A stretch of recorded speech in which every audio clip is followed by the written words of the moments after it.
Em nome do Pai, do Filho e do Espírito Santo. Amém. Ave Maria, cheia de graça, o Senhor é convosco. Bendita sois vós entre as mulheres, e bendito é o fruto do vosso ventre, Jesus. Santa Maria, Mãe de Deus, rogai por nós, pecadores, agora e na hora de nossa morte. Amém. São José, rogai por nós. São Felipe Neri, rogai por nós. São Paulo da Cruz, rogai por nós. Nossa Senhora de Fátima, rogai por nós. Em nome do Pai, do Filho, do Espírito Santo. Amém. Bom dia a todos. Nós estamos aqui na página 259 da biografia de São Paulo da Cruz, escrita por Padre Luiz Teresa de Jesus Agonizante. Estamos no capítulo 21, que narra a vida do nosso santo de 1742 a 1745. Missão em Vetralha. A vida do soldado de Cristo é a história dos seus combates. E os combates de Paulo da Cruz são sempre gloriosos e coroados de vitórias imortais. Apenas a nova milícia da Cruz emitira os santos votos, o bispo de Viterbo pediu uma missão em Vetralha. Aqui tem uma nota explicando o seguinte: a respeito dessa missão, escreveu o santo em 23 de abril de 1742, abre aspas. A missão em Vetralha foi tão frutuosa que mais não podia ser, tanto para o clero como para o povo. Isso é um extrato de uma carta, né? O generoso apóstolo, embora debilitado pela enfermidade contraída em Piombino, aceitou-a. Na presença das pessoas, recobrou forças e a missão coroou-se de pleno êxito. Um pecador, cujos crimes punham em sobressalto toda a comuna, comoveu-se profundamente à voz do missionário. Do abismo do mal elevou-se à mais alta perfeição, entregando-se a austeras penitências e a obras de sublime caridade. Acompanhava em suas excursões apostólicas àquele que o regenerara em Cristo, auxiliando-o no que pudesse. Nas viagens, insistia com o santo para que montasse o seu cavalo. Recusado o convite, suplicava: ó bom padre, causar-me-eis imenso prazer aceitando a oferta. Para não o contrariar, acabava Paulo por satisfazê-lo, sorrindo ao ver tanta simplicidade e candura. Mais tarde, dedicou-se aos enfermos no hospital de Vetralha, edificando a todos pelos exercícios das virtudes cristãs. Terminou seus dias santamente nos braços do Pai amantíssimo. Esse pecador, convertido. Essa missão, que teve início no domingo de Quasímodo de 1742, operou verdadeira ressurreição na vida das pessoas. Os habitantes de Vetralha desejavam conservar junto de si o santo missionário, mensageiro das alegrias do céu, mas era forçoso partir para outros campos de trabalho. Resolveram então fundar, nos arredores da cidade, um retiro semelhante ao do Monte Argentário. Convocou-se para esse fim, em 20 de maio de 1742, o Conselho Geral da cidade. Falou à Assembleia um dos mais ilustres membros da circunscrição administrativa nos seguintes termos: Senhores, sabeis o grande bem que nos proporcionou a missão aqui pregada no mês de abril próximo passado pelo célebre missionário Paulo da Cruz. Não é menos certo, porém, que maiores vantagens auferiríamos com a fundação de um retiro da sua congregação na ermida do Santo Anjo. E creio, senhores, estar próximo esse dia. Movido Por essas considerações, sou de parecer que os senhores magistrados levem ao conhecimento do dito padre a aspiração unânime da cidade e evitem todos os esforços para que se digne tomar posse da ermida. Então, esse é um conselho da cidade, né? Enfim, conselho administrativo da cidade. A proposta foi aprovada por unanimidade. A moradia que desejavam doar a Paulo era o antigo mosteiro dos beneditinos, dedicado a São Miguel, distante cerca de 5 quilômetros da cidade, em meio de vasta floresta, no Monte Fogliano. Paulo agradou-se do lugar, e, embora poucos fossem os seus filhos, confiante em Deus, aceitou a oferta. Trataram de obter da Congregação do Bom Governo a transferência do edifício ao novo instituto. 2 deserções. Mas as obras de Deus trazem sempre o selo das contradições. A vida dos santos é entrelaçada de consolações e amarguras. De consolações para superarem a debilidade da natureza humana. De amarguras para enriquecerem a alma de virtudes e merecimentos. O noviço Ângelo de Stefano, sempre enfermiço, não suportou os rigores do inverno e retornou à vida secular. Que mágoa para o coração do santo, que eu considerava uma das colunas da congregação nascente. Teve de sofrer outra separação. O padre Antônio, seu irmão, não se comportava conforme o seu desejo. Paulo, unindo a doçura à severidade, esforçava-se por fazê-lo voltar ao antigo fervor. Tudo inútil. Despediu-o, pois, preferindo reduzir a congregação a 3 sacerdotes e 2 irmãos leigos, a permitir que nela se introduzisse a tibieza. Rude golpe para o Instituto, porque, embora não afetasse as bases de sua existência, comprometia a fundação projetada.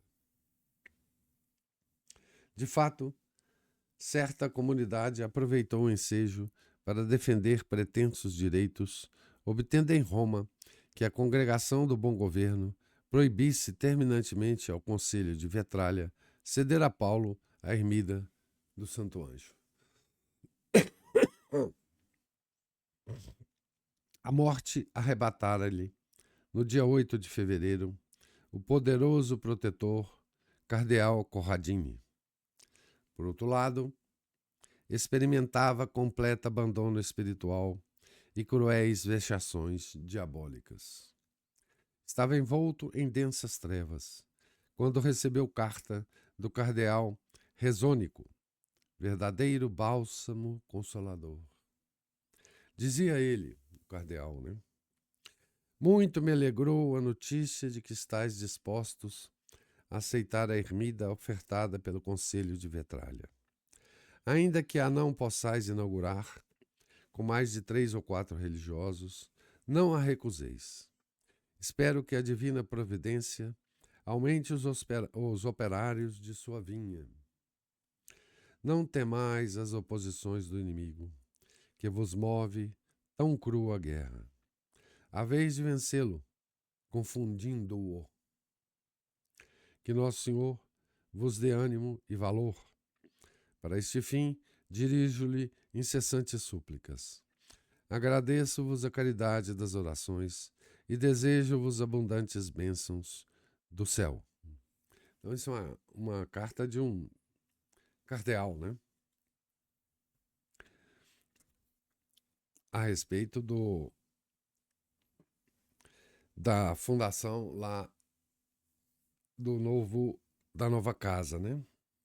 E aqui só chama atenção que é um tema recorrente entre nós aqui, a palavra confusão, né? Que é tão presente nos Salmos, né? Aqui o cardeal diz: a vez de vencê-lo, o inimigo, o demônio, confundindo-o, né? Confusão mental, né?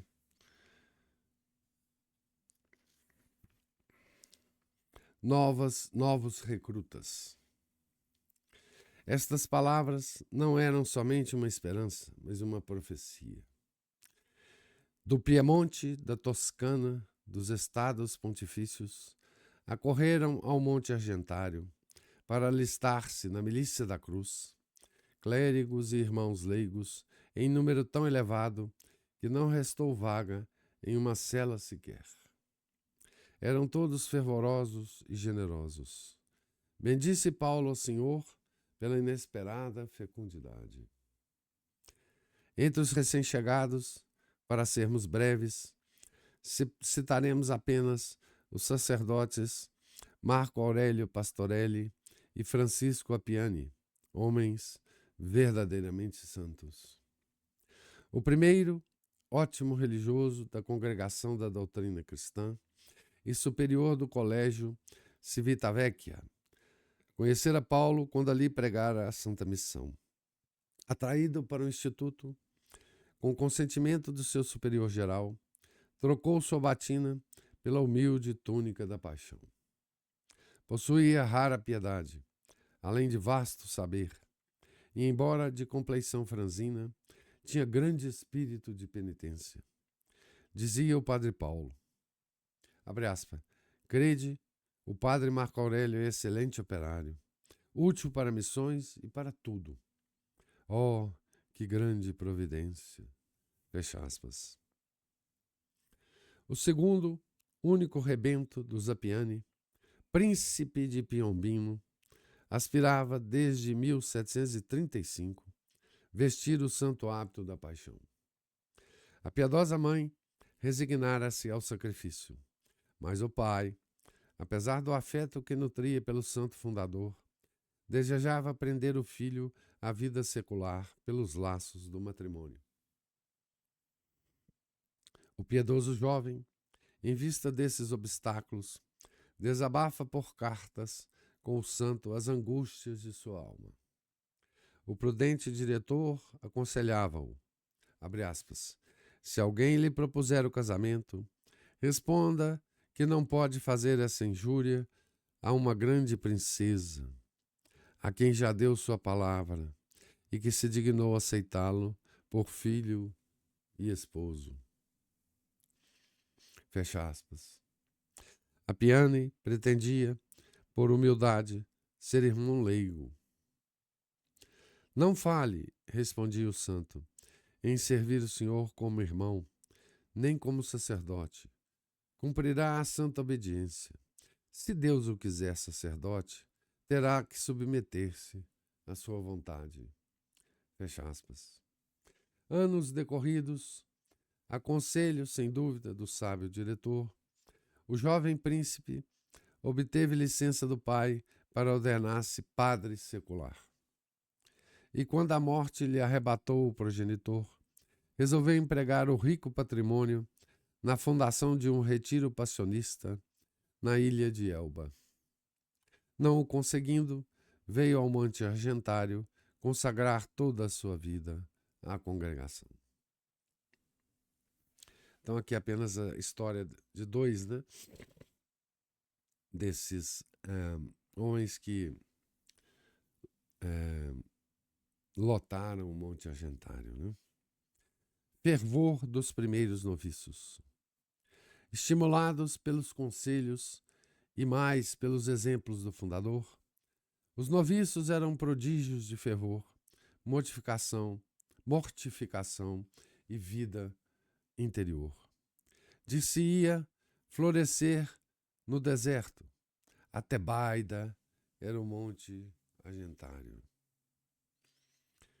Tebaida era o deserto dos primeiros padres do deserto, né? Havia entre eles santa emulação na prática da humildade e da penitência. Amavam particularmente a oração, a que dedicavam várias horas do dia e da noite. Por essa época, o padre Antônio Danei, arrependido, rogou instantemente a readmissão. Paulo, que já o recusara várias vezes, permanecia inflexível. Os religiosos, enternecidos pelas lágrimas do suplicante, instaram com o fundador para o receber. Paulo condescendeu, afinal. Mas Antônio, ainda que naturalmente bom, era inconstante e não perseverou. Foi, todavia, sacerdote exemplar. Depois da morte do santo irmão, rendeu glorioso testemunho de suas virtudes e milagres nos processos de canonização no Tribunal de Alexandria. Fundação de Vetralha. Entre os cardeais criados por Bento XIV estava Próspero Colonna de Ciarra, abade comendatário das Três Fontes. Sua Emerentíssima, não ignorando os labores apostólicos de Paulo em prol das pessoas pertencentes à sua jurisdição espiritual, estimava-o cordialmente, bem como ao Instituto. Ao ter conhecimento das dificuldades suscitadas contra a fundação de Vetralha, perorou a causa junto ao cardeal Riviera, prefeito da Congregação do Bom Governo. Este anuiu aos desejos de Colonna, mas quis conhecer antes a opinião do soberano pontífice. Sua Santidade aprovou o projeto do povo de Vetrala, dando ordens para que se expedissem quanto antes as faculdades necessárias. É justo salientar, diz São Vicente Strambi, primeiro biógrafo do São Paulo, né, que o bom êxito da empresa se deve em grande parte ao abade conde Garanhe, o qual escreveu a Paulo em 12 de outubro, avisando-o da mercê obtida. Fecha aspas. Eis, em resumo, suas palavras. Abre aspas. Do conde, né? O abade conde Garanhe. Para a vossa consolação, posso dizer-vos que larga estrada se abre para o desenvolvimento do Instituto. Orai sem cessar e pedi orações.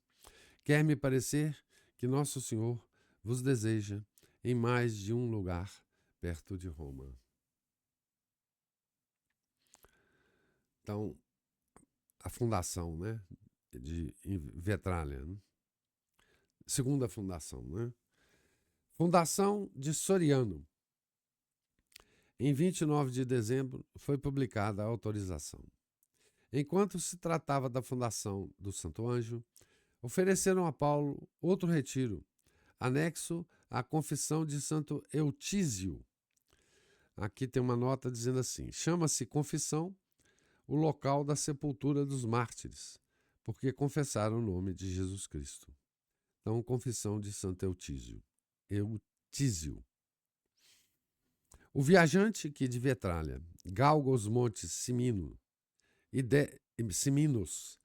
desce à vertente oposta, atravessa espessos castanhedos, descortinando ao longe o território de Soriano, uma das mais belas possessões dos príncipes Albani. No fundo do vale, que se estende em vasta planície até as margens do Tibre, eleva-se pequena igreja construída sobre uma gruta. Atrás de um dos altares jaz o sepulcro de Santo Eutísio, de onde, por uma galeria de catacumbas, se vai ter a espaçosa gruta, cavada na rocha, em cujo centro há um reservatório das águas que caem da abóbada. É a milagrosa fonte de Santa Corona Virgem Mártir, né? Nesse piedoso asilo, Santo Eutísio, sacerdote da igreja, de Ferento, na última perseguição de Diocleciano, vivia oculto, celebrava os divinos mistérios e sepultava os falecidos na paz do Senhor e os mártires da fé. Por fim, também ele caiu nas mãos dos perseguidores, suportou horríveis tormentos em Ferento, recebendo a auréola do martírio. O bem-aventurado Dionísio, bispo diocesano, cumulou de honras esse sepulcro na gruta duplamente consagrada, tanto pelo sangue de um deus como pelos de seu mártir. Abre aspas, as preciosas relíquias que ali descansam, escreve São Vicente Strambi, gotejam visivelmente misterioso maná. Quando o santuário era abandonado pelos piedosos sacerdotes que velavam pelo bem espiritual daqueles pobres camponeses, o nosso santo pregava em Vetrala, e o cardeal Alexandre Albini encontrava-se de passagem em Soriano. Cardeal Alexandre Albino, que era da família dos príncipes de Albini, né? Que tinha a posse daquelas terras, né? Cardeal Alexandre Albini. Ao ouvir grandes elogios aos nossos apóstolos da cruz, julgou-os enviados do céu para continuarem a obra apostólica dos que partiam. De volta a Roma, informou-se melhor com o cardeal Garanha. Falou a respeito com seu irmão Aníbal Albani, também cardeal e carmelengo da Santa Sé, que aplaudiu a escolha. De acordo com Garanha, tratou da fundação sem que Paulo o soubesse. Os Albino obtiveram de Bento XIV o que desejavam. Sua Santidade encarregou o cardeal Valente de escrever ao governador de Soriano e ao bispo de Orte e Civita Castellana, a este, ao bispo de Orte, né, em data de 11 de dezembro, dizia em resumo: Sua Santidade resolveu, para o bem espiritual das pessoas, estabelecer na igreja de Santo Eutísio os sacerdotes da nova congregação da Paixão de Nosso Senhor Jesus Cristo. Antes de decidir-se, aprove ao Santo Padre ouvir o cardeal de São Clemente, que agradeceu como devia a sua santidade pela intenção tão santa e paternal. Declarou o pontífice que supriria, em virtude da autoridade apostólica, qualquer aprovação necessária. Vossa Excelência deverá, pois, empregar sua autoridade para encaminhar, favorecer e estabelecer esta obra, dando assim execução às ordens de sua santidade.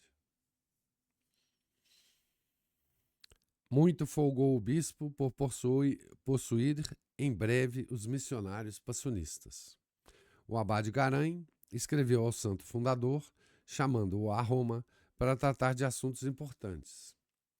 Paulo, julgando ir de encontro a novas dificuldades, deparou com as ótimas disposições dos cardeais Albini no tocante à fundação de Santo Eutísio. Crendo que Deus desejava essa fundação, ao invés da de Vetralha, agradeceu aos cardeais e retornou ao Monte Argentário. Alegraram-se os religiosos com essa notícia. Pouco depois, o santo recebe carta do cardeal Riviera, notificando-lhe as ordens do Santo Padre em relação à fundação de Vetralha. Que fazer? Insuficientes são os religiosos para ambas as fundações. Mas eram ordens do chefe da igreja. O vigário de Jesus Cristo lançava a toda vela a pequena e frágil embarcação. O santo não hesitou. Consultados os padres João Batista e Fulgêncio de Jesus, decidiu-se tomar posse dos 2 retiros. A providência, ao dar as casas, enviaria outros religiosos para as habitar. Paulo solicitou do Papa dispensa de alguns meses de prova para os noviços e o privilégio de serem ordenados com o título de mesa comum, os que ainda não eram sacerdotes. E partiu imediatamente para Vetralha, a fim de concertar com o bispo a tomada de posse do retiro de Santo Ângelo. Prosseguindo viagem para Roma, onde permaneceu apenas 2 dias. Eram os dias 27 e 28 de janeiro de 1744. O cardeal Albini incumbiu-se de obter do Santo Padre os privilégios solicitados e enviou-o a Soriano para pregar uma missão certamente frutuosa em vista da fundação que se seguiria. O apóstolo passou por Orte para pedir faculdades necessárias. O prelado, ao vê-lo trânsito de frio e tão fatigado, hospedou-o no palácio episcopal, qual anjo do céu. Recobradas as forças suficientes, iniciou a missão, coroada de frutos abundantes. Não a terminara e já recebia do cardeal Albino uma carta com os rescritos apostólicos. No primeiro, outorgava-lhe o Santo Padre a faculdade de dispensar 12 noviços do tempo de noviciado que julgasse conveniente. No segundo, o título de mesa comum para certo número de clérigos. Então, tudo que ele pediu, né, para possibilitar, né, a fundação das 2 fundações. Né? Inauguração de 2 retiros. Em 15 de fevereiro de 1744, Paulo concluía a missão e voava para o Argentário. Ao contemplar aqueles noviços fervorosos e mortificados, chorou de contentamento. Admitiu 12 à profissão e imediatamente tomou consigo 9 para a fundação dos 2 retiros. Chegaram a Vetralha no dia 16 de março. Precedidos dos magistrados e do povo, dirigiram-se à catedral. Após breve visita ao Santíssimo Sacramento, conduziram-nos triunfalmente ao palácio do governador da cidade, onde os cônegos da catedral, sob protestos dos humildes religiosos, lavaram-lhes os pés. Edificante e comovente foi a tomada de posse no dia seguinte. Imensa multidão reuniu-se na catedral ao som festivo dos sinos. Paulo, com uma corda no pescoço e coroa de espinhos na cabeça, seguido de seus religiosos, entoou com a cruz alçada a ladainha de todos os santos. Pôs-se em movimento a procissão. Quase toda a cidade os acompanhava. Antes da missa solene, o tabelião leu a ata de posse.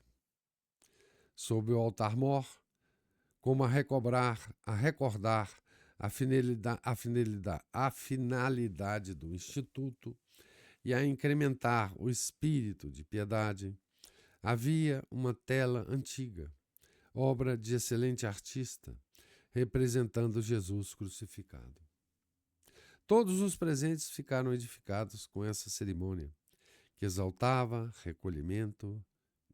exalava recolhimento e devoção. Sob a direção do padre João Batista, lá permaneceram 4 religiosos. O convento de Santo Ângelo tornou-se mais tarde as delícias de Paulo, porque, afastado cerca de 5 quilômetros da habitação mais próxima e oculto em meio ao bosque, convidava à prece e favorecia os exercícios de piedade. Com as mesmas solenidades e os mesmos transportes de alegria, tomou posse do santuário de Santo Eutísio, cuja direção confiou ao padre Marco Aurélio. Enquanto o servo de Deus venerava o glorioso sepulcro, a lousa sobre a qual Eutísio ordinariamente celebrava o santo sacrifício, destilou em abundância o maná misterioso, e no local em que sua mão tocara, brotaram 5 gotas, brilhantes como pérolas.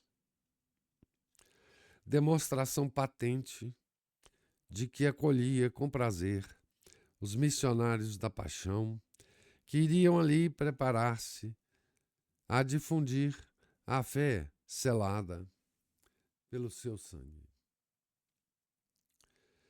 Abre aspas, Nosso Senhor, diz o santo biógrafo de Paulo, abençoou essa fundação.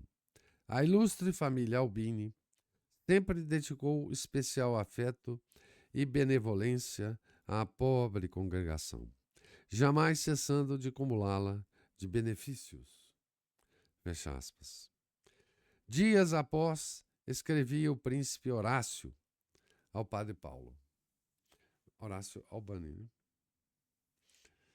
Vamos ver o que o príncipe diz ao nosso santo, né?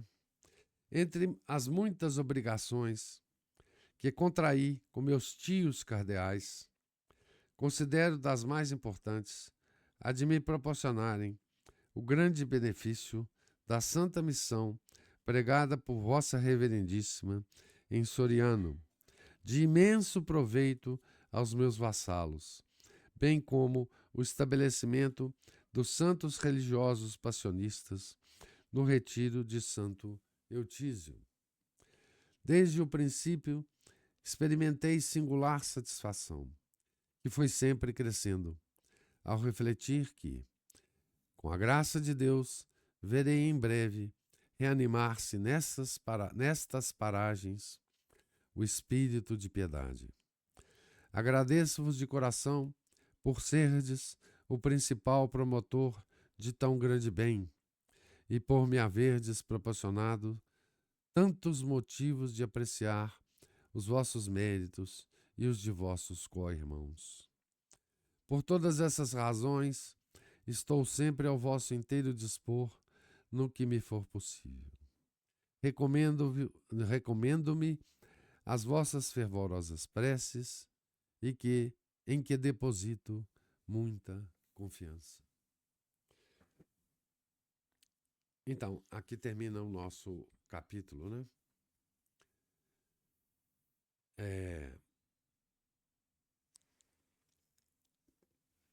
Então, esse capítulo, ele é de fato muito alegre, né? Para o nosso santo, por causa das fundações, né? São 2 fundações em 2 anos, né? Que Paulo, então, consegue, além do Monte Argentário, né? E ele consegue não só os lugares, né? Como também os padres, né? E o lugar, né? De que a família Albini, né? Família nobre de príncipes, né? Que tinha posse desse lugar, né? É uma coisa extraordinária, né? É um sítio de túmulos de mártires, né? Mártires, inclusive de Diocleciano, né? Da perseguição de Diocleciano, né? Que coisa maravilhosa, né? Aqui o nome dado é confissão, né? A esse local, né? Sepultura dos Mártires, né? Enfim, que local, né? Que coisa mais extraordinária, né? E aqui a gente vê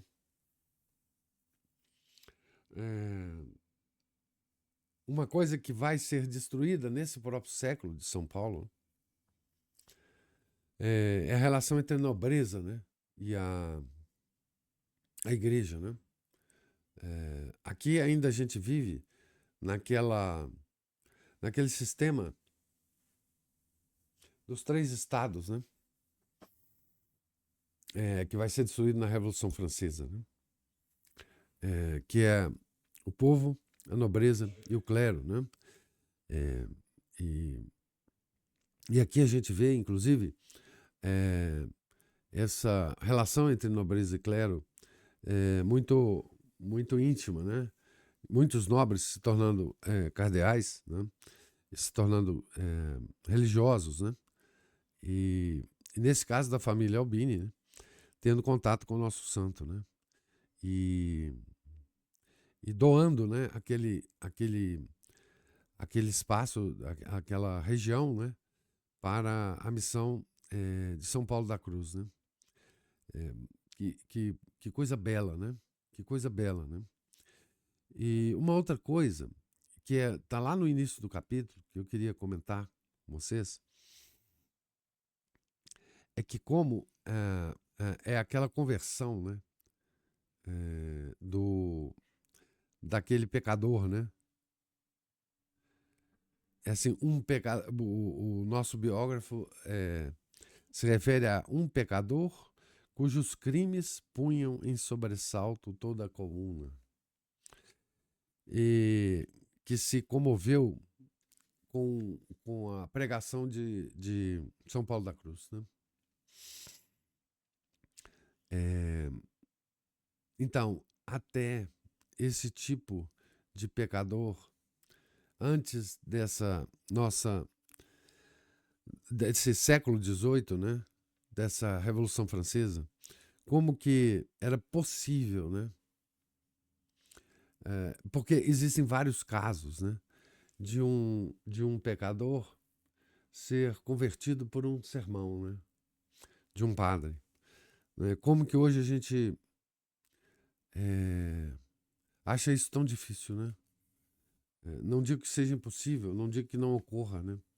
Mas isso é tão difícil, né? Por quê? Porque hoje a, a, a, a maldade do pecado, né?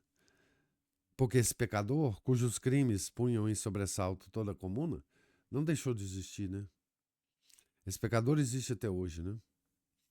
Mas como que a esse crime desse pecador, né, se adicionou, né, toda a malícia ideológica que foi sendo criada ao longo do tempo a partir da Revolução Francesa, né? Hoje o criminoso, ele não é só um criminoso, né? Ele é um ideólogo, né? Ele tem pensa ter na cabeça, né, toda a justificativa para o crime, né? Isso aqui é impressionante, né? Como que essa estrutura ideológica que está na cabeça de todos nós hoje, né, endurece os nossos corações, né?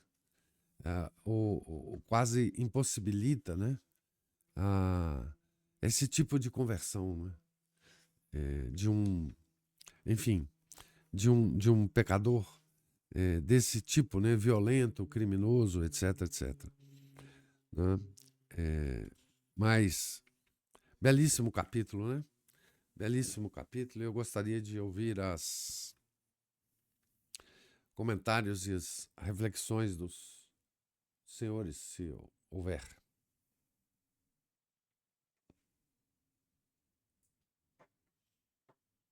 E aí, professor, Ô, Márcio. tudo bom? Tudo? Bom, e para começar, o senhor me desculpe, porque eu esqueci de levar o plastificado do senhor. Na hora que eu vi o senhor na igreja, eu disse, ai, meu Deus, esqueci. Ó, Mas meu se eu já filho. separei, tá aqui comigo, depois eu levo. Sem problema. Bom, mas aí essa parte que o senhor falou, né? Quando o senhor estava falando da conversão do pecador aí, estava conversando aqui na Paula, pensando assim, antigamente as pessoas ainda tinham a noção, mesmo os criminosos, que eles estavam fazendo algo errado. Eles só tentavam encontrar uma justificativa para poder fazer aquilo, seja por raiva, seja por desespero econômico, alguma coisa financeira, alguma coisa assim. Mas hoje em dia as pessoas elas não têm nem noção que elas fazem algo errado, elas têm certeza que estão fazendo o certo. E aí de quem se interpuser no caminho, né? Elas têm todo um estofo ideológico de justificação, né? Exato, exato. E para tudo, né? Não só, às vezes, crimes aí das leis criminais, mas também de todo tipo, toda sorte de pecado, né? É, é, E isso é impressionante. é. E outra coisa que me chamou a atenção ali foi, de novo, um dos pais se opondo à vocação, né, Ah, é como do sempre, né? sordal religioso. É sempre É, assim, né? é. Impressionante. Haja perseverança nisso, porque muitos desviam mesmo e para justamente jogar para a pessoa numa vida pior, uma vida que não vai dar certo, que não vai se adaptar, não vai se encaixar, vai ficar aquela coisa desajustada socialmente ali o resto da vida, né? É verdade. A Essa é gente uma vê uns coisa que se casos. repete, né? Sim. Uma história que se repete. E outra história que se repete também é como eu estava acompanhando, né, as doações ali que São Paulo recebeu para as fundações dele e o modo como a igreja adquiriu sua riqueza, né? Porque tem muita gente que gosta de falar, porque a igreja é muito rica, isso aqui, É, isso mais, mas ela demorou aí uns 2.000 anos para juntar esse dinheiro aí à é, base de doações, é, de gente poderosa, nobreza, reis, príncipes, os próprios papas, né? Que eles tinham mesmo, eles eram senhores de terra, né? Eles eram governantes dos estados pontifícios. Então, eles tinham recursos, tinham tributos que eles recebiam e repassavam. Os próprios filhos de nobres, quando entravam nos conventos, eles recebiam muitas vezes doação. Às vezes os próprios nobres falavam assim, não, tudo bem, meu filho vai virar monge, mas eu vou construir um mosteiro aqui nas minhas terras aqui para vocês e ele vai ficar aqui comigo, perto de uai, é nós. o dote, né? É o Isso, dote um do dote, casamento. exatamente. Isso incluído está também na regra, própria regra beneditina, tem essa parte lá. Né? Eles podem, os nobres, eles muitas vezes doavam os bens e retinham o usufruto das terras, né, todas as benfeitorias delas, ou então simplesmente doavam para o mosteiro, ele ia aumentando, crescendo, daqui a pouco ficava um fazendão enorme, né? Exato. E para essas pessoas a gente tem que falar, e agora? E as pessoas que financiam esse tipo de discurso, que a igreja é muito rica, sabe como é que elas juntaram dinheiro? Com pirataria, com usura, com exploração Tráfico humano, de tráfico de escravo, droga. tráfico humano, tráfico de drogas, né? É. Igual a polícia quando entra em algum lugar, né? É aquele negócio, é o DAD, dinheiro, armas, drogas, explosivos, né? Isso que eles estão atrás. Sem contar Mas que o capitalismo, Sim, quando ele começou na Inglaterra, ele só é. começou por causa dos saques aos Isso, mosteiros da igreja. O isso, capitalismo assim, a base dele é o saque. exatamente. Não, e na Alemanha, idem, né? Na Não, Alemanha exato. luterana. Não, Né? Os príncipes aderiram logo à história de, poxa, nós vamos passar a mão num bocado de terra aqui, de mosteiro, vai virar palácio, castelo, o que o for. Lutero achava que era por causa dele. Pois é, ali era, na verdade, era uma. Pois é, pra você ver, né? Na verdade, era puro interesse ali. Mas o mais era só isso, professor. E sempre a santidade, né, desse pessoal e as cartas que esse pessoal escrevia, que uso bonito das Que palavras, né? Que beleza, né? cordialidade. Hoje em dia tudo tão seco, sem graça. Você E pega. que, e que emoção, né? Porque esse príncipe que escreveu São Paulo, ele Uhum, não era ligado à igreja, né? Não era uhum, cardeal, né? Tinha outros, né? uhum. Ele era Sim, talvez um administrador daquele local lá, das sim, terras dos sim, príncipes, né? E que sim, beleza, né? Ele falando que como que ele recebia o santo, né? Nas terras dele, que uma coisa, sim. uma Essa coisa belíssima. cordialidade sumiu, por exemplo, dos escritos já europeus do século XX, está sumindo finalmente está sumindo, né, na nosso convívio, na nossa cultura brasileira, a É. cordialidade está desaparecendo. Então, isso é tudo, né, as coisas demoram, mas chegam aqui, né, professor? Chegam, chegam. Essa cordialidade, ela é fruto distante, né? Uhum. Da piedade. Sim, sim, Ela exatamente. é a mais distante virtude que tem conexão com a piedade, né? Exato. Tem um santo, não sei se São Francisco de Sales chegou a falar isso, que a delicadeza, a gentileza, era o perfume, era um dos perfumes, era uma flor que exalava o perfume da caridade. Exato, Alguma coisa assim. exatamente. Exatamente. Você tem, os santos sempre falaram, você tem a obrigação de ser cordial, né? Pois é. É isso aí que muitas vezes o brasileiro às vezes chega, vamos supor, igual a gente viu a reclamação dos brasileiros em Portugal ou em outros países, mas principalmente em Portugal, até que os outros nem tanto. Que eles têm mais contato, né, por causa da facilidade do idioma com o estrangeiro, que o português acha isso esquisito, essa coisa melosa, essa pegação, esse excesso de intimidade. Assim, não, na verdade, eram eles que se desviaram disso, né, porque a gente mais ou menos manteve isso dos séculos anteriores. A gente pegou deles, né? Eles eram assim. É. Eles falavam como a gente, inclusive. Eles pegaram sotaque estranho. Exatamente. Bom, professor, já fiz graça demais. Muito obrigado. Agora vamos deixar o caminho para os outros colegas aí. Obrigado você, meu caro. Deus te pague.